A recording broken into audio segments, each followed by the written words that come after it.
முன்னாள் முதல்வர் ஜெயலலிதாவின் உடல் அஞ்சலிக்காக ராஜாஜி அரங்கில் வைக்கப்பட்டிருந்த போது ஓரமாக ஒதுங்கி நின்றிருந்த பன்னீர்செல்வம் அதன் பிறகு பரபரப்பாக செயல்பட்டுக் கொண்டிருக்கிறார்.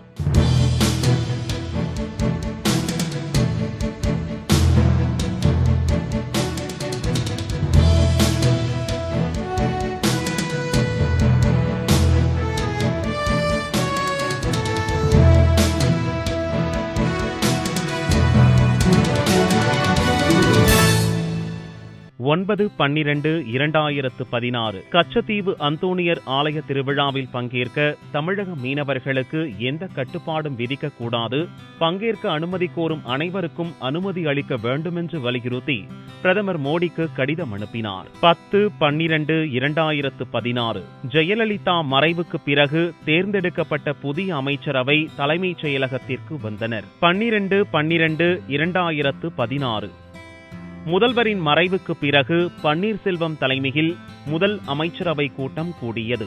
ஜெயலலிதாவிற்கு மௌன அஞ்சலி செலுத்தப்பட்டு இரங்கல் தீர்மானம் நிறைவேற்றப்பட்டது. பின்னர் ஜெயலலிதாவிற்கு நினைவில்லம் கட்டுவது, ஜல்லிக்கட்டு, காவிரி விவகாரம் தொடர்பாக விவாதிக்கப்பட்டது. தாய்மையின் வடிவமாய், தமிழகத்தின் வரைபடமாய், தனிமனித இராணுவமாய், தாயுருவ தெய்வமாய், புரட்சிகளின் புகலிடமாய், பொன்மனத்தின் முதலிடமாய், வீரமே சுவாசமாய், வெற்றிகளின் விலாசமாய், தான் படித்திட்ட சரித்திரத்தை வருங்கால தலைமுறை படித்தீங்கே பண்படட்டும், பயன் பெறட்டும் என்றே வங்கக் கடலோரம் துயில் கொண்டிருக்கும் தமிழ்நாட்டின் தங்க சரித்திரமே, வணங்கி நடப்போம் உன் வழித்தடமே. 12/12/2016 முதல் கூட்டம் முடிந்ததும் அன்றைக்கே இரண்டாவது முறையாகவும் கூட்டம் கூட்டப்பட்டது. நிதியமைச்சராக பன்னீர்செல்வம் இருந்த அறையே முதல்வரின் அறையாக மாற்றப்பட்டது. 12/12/2016 இலங்கை சிறைகளில் அடைக்கப்பட்டுள்ள 15 தமிழக மீனவர்களையும் 107 விசை படகுகளையும் விடுவிக்க வேண்டுமென வலியுறுத்தி பிரதமர் மோடிக்கு கடிதம் அனுப்பினர். 14/12/2016 புயலால் ஏற்பட்ட சேதங்களை கணக்கிட்டு அறிக்கை வெளியிட்டார். அதோடு புயலால் உயிரிழந்த 16 நபர்களின் குடும்பங்களுக்கு தலா 4 லட்சம் ரூபாய் வரை பேரிடர் நிவாரண நிதியிலிருந்து வழங்கப்படும் என்றார். 14/12/2016 வர்தா புயல் தாக்கியதில் கடுமையாக பாதிக்கப்பட்ட பகுதிகளில் உடனடி நிவாரண பணிகளுக்காக மத்திய அரசின் பேரிடர் நிவாரண நிதியிலிருந்து முதல் கட்டமாக 1000 கோடி ரூபாய் வழங்க வேண்டும் என்றும், புயல் பாதிப்புகளை ஆய்வு செய்ய மத்திய அரசின் குழுவை அனுப்ப வேண்டும் என்று கேட்டு பிரதமருக்கு கடிதம் அனுப்பினார். 15/12/2016 ராமநாதபுரம் மாவட்டம் நம்புதாளை கிராமத்தில் இயங்கி வந்த ஐஸ் தொழிற்சாலையில் குளோரைட் கசிவு ஏற்பட்டு வெடிவிபத்து ஏற்பட்டதில் பலியானவரின் குடும்பத்தினருக்கும் சிகிச்சை பெறுவோருக்கும் நிதி உதவி அறிவித்தார். 15/12/2016 புயல் பாதித்த பகுதிகளை நேரில் சென்று பார்வையிட்டு பாதிக்கப்பட்ட மக்களுக்கு ஆறுதல் கூறினார். அதோடு நிவாரணப் பணிகளை விரைந்து முடிக்கவும் அதிகாரிகளுக்கு உத்தரவிட்டார். 17/12/2016 புயல் பாதிப்புகள் குறித்தும் அதனை சீரமைப்பது குறித்தும் தலைமைச் செயலகத்தில் ஆலோசனை நடத்தினார். 17/12/2016 மெரினா கடற்கரையில் உள்ள மறைந்த முதல்வர் ஜெயலலிதாவின் நினைவிடத்திற்கு வந்த முதல்வர் பன்னீர்செல்வம் அங்கு பொதுமக்களுக்கு செய்து கொடுக்கப்பட்டுள்ள வசதிகள் குறித்து கேட்டறிந்தார். 19/12/2016 புயலால் பாதிக்கப்பட்ட மாவட்டங்களுக்கு நிவாரண நிதி பெறவும் ஜெயலலிதாவிற்கு பாரத ரத்னா விருது வழங்க வலியுறுத்தியும் டெல்லியில் பிரதமர் மோடியை சந்தித்து தனது கோரிக்கைகளை வைத்தார். 24/12/2016 முன்னாள் முதல்வர் எம்ஜிஆரின் நினைவு தினத்தை முன்னிட்டு சென்னை மெரினா கடற்கரை காமராஜர் சாலையில் உள்ள எம்ஜிஆர் நினைவிடத்தில் மலர் வளையம் வைத்து அஞ்சலி செலுத்தினார். புரட்சித் தலைவி அம்மா அவர்கள் ஒவ்வொரு களத்திலும் கழகம் வென்றிட அமைத்துக் கொடுத்த அரசியல் வியூகங்களை மனதில் கொண்டு மாண்புமிகு அம்மா அவர்களின் தலைமையில் வெற்றி கனிகள் பறித்ததை போல இனிவரும் காலங்களிலும் கழகத்தின் வெற்றிக்காக பாடுபட்டிட இந்நாளில் உறுதியேற்கிறோம். இப்படியாக ஞாயிற்றுக்கிழமை கூட விடுப்பு எடுக்காமல் தொடர்ந்து செயல்பட்டு வருகிறார் முதல்வர் பன்னீர்செல்வம். முதல்வராக இருந்த ஜெயலலிதா தலைமைச் செயலகம் வந்தால் சில மணி நேரம் மட்டுமே இருப்பார். பெரும்பாலும் வீட்டில் உள்ள அலுவலகத்திலேயே வேலைகளை கவனிப்பார். அதேபோல எம்ஜிஆர் முதல்வராக இருந்த போதும் சில நாட்கள் தலைமைச் செயலகம் வராமல் இருப்பதுண்டு. ஆனால் தற்போது முதல்வராக உள்ள பன்னீர்செல்வம் தினமும் தலைமைச் செயலகத்திற்கு வந்து முக்கிய நபர்களை சந்திப்பது, அதிகாரிகளுடன் ஆலோசனை நடத்துவது, வளர்ச்சி பணிகளை திட்டமிடுவது என்று பரபரப்பாகவே இருக்கிறார். முதல்வரின் இந்த செயல்பாடுகள் மக்கள் மற்றும் அதிகாரிகள் மத்தியில் பெரும் வரவேற்பை பெற்றுள்ளது. ஜெயலலிதா இருமுறை வென்ற ஆண்டிப்பட்டி தொகுதி ஜி. உசிலம்பட்டியில் முதல்வர் பன்னீர்செல்வத்தின் ஆட்சி சிறக்க வாழ்த்தி பேனர் வைக்கப்பட்டது. அதனை கண்ட சசி ஆதரவாளர்கள் போலீசாருக்கு தகவல் தெரிவித்தனர்.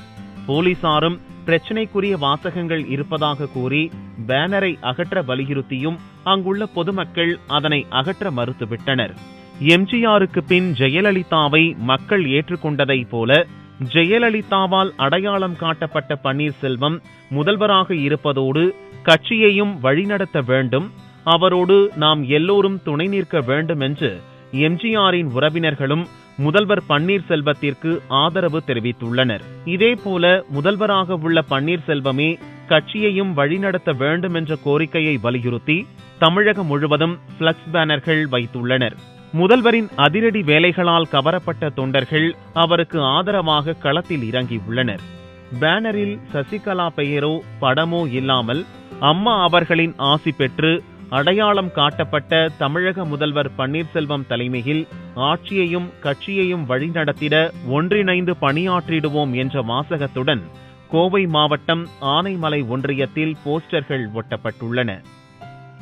பந்தா இல்லை, பரிவாரங்கள் இல்லை, ஊழல் வழக்குகள் இல்லை, சிறை சென்றதில்லை, திரையுலக பிம்பம் இல்லை, ஊடக வெளிச்சம் இல்லை, கௌரவ பட்டங்கள் இல்லை, அரசியல் தேர்தலில் ஒருமுறையும் தோற்றதில்லை, அமைச்சர் பதவியிலிருந்து நீக்கப்பட்டதில்லை, இவரது ஆட்சி காலத்தில் மத கலவரங்கள், சாதி கலவரங்கள் நடந்ததில்லை, சட்டம் ஒழுங்கு பிரச்சனைகள் ஏற்பட்டதில்லை, நீதிமன்றங்களின் கண்டனத்திற்கு ஆளானதில்லை, அதிகாரிகளுக்கும் ஆட்சி பீடத்திற்குமான இடைவெளி இல்லை, கடிதங்களையே அனுப்பி கொண்டிருப்பதில்லை, முதல்வரை சந்திக்க கட்சியினருக்கு கட்டுப்பாடுகள் இல்லை, சட்டத்தை கையில் எடுத்ததில்லை.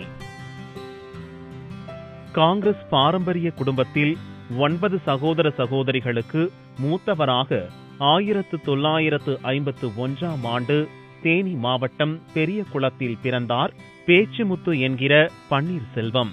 இளம் வயதிலேயே எம்ஜிஆரின் தீவிர ரசிகரான இவர் எம்ஜிஆருக்கு தன் நண்பர்களோடு இணைந்து ரசிகர் மன்றத்தை ஆரம்பித்தார்.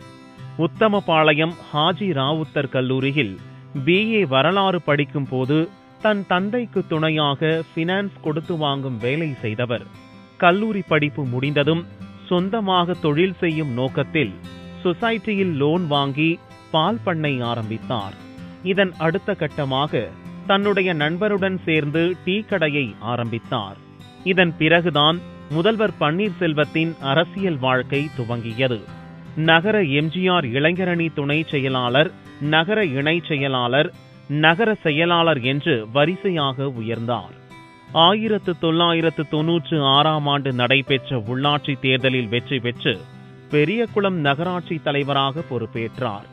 2001ஆம் ஆண்டு நடைபெற்ற சட்டமன்ற தேர்தலில் பெரியகுளத்தில் போட்டியிட்டு வெற்றி பெற்றார். பின்னர் தேர்தல் பிரிவு செயலர், கட்சியின் பொருளாளர், வருவாய்த்துறை அமைச்சர், பொதுப்பணித்துறை அமைச்சர், தமிழ்நாடு சட்டப்பேரவை எதிர்க்கட்சி தலைவர், சட்டமன்ற உறுப்பினர், நிதி அமைச்சர், அவை முன்னவர் என்று கட்சியின் பல்வேறு பொறுப்புகளை வகித்து ஜெயலலிதாவின் நன்மதிப்பை பெற்றார்.